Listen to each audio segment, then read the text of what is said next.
Friends, welcome to killer channel. Friends, ఎవరైనా మా ఛానల్ని సబ్స్క్రైబ్ చేసుకోకపోతే సబ్స్క్రైబ్ చేసుకోండి.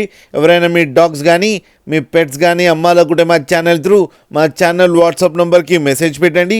ఫ్రెండ్స్, ఇవాళ మీకోసం గోల్డెన్ రిట్రీవర్ పప్పీస్ తీసుకురావడం జరిగింది. ఇది కడప దగ్గర పొద్దుటూరు అనే ప్లేస్లో అవైలబిలిటీలో ఉంది. అండ్ దీని ఓనర్ ఏం చెప్పారంటే ట్రాన్స్పోర్టేషన్ ఫెసిలిటీ అయితే all over Andhra Pradesh and Telangana మొత్తం ప్రొవైడ్ చేస్తామని చెప్పడం కూడా జరిగింది friends.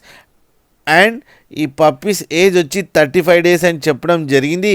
And male and female pups అవైలబుల్లో ఉన్నాయని కూడా చెప్పడం కూడా జరిగింది ఫ్రెండ్స్. అయితే ప్రైస్ అయితే మనకి చెప్పలేదు, వాళ్ళకి ఫోన్ చేస్తే వాళ్ళే ప్రైస్ చెప్తామని కూడా చెప్పడం జరిగింది ఫ్రెండ్స్. మీరు చూడొచ్చు పప్పి ఎంత క్యూట్గా, ఎంత యాక్టివ్గా, ఎంత హెల్తీగా ఉందో అండ్ హెవీగా కూడా ఉంది ఫ్రెండ్స్. మీకు ఎవరికైనా నచ్చితే టైటిల్లో కాంటాక్ట్ నెంబర్ ఇస్తాను, కాంటాక్ట్ అవ్వండి, మాట్లాడండి, తీసుకోండి ఫ్రెండ్స్. అలాగే ఒక్కసారి డీల్ సెట్ అయిన తర్వాత అన్ని డీటెయిల్స్ బాగా చెక్ చేసిన తర్వాతనే మనీ పంపాలని కోరుకుంటున్నాం ఫ్రెండ్స్. అలాగే మా ఛానల్ని సబ్స్క్రైబ్ చేయడం మాత్రం మర్చిపోకండి ఫ్రెండ్స్.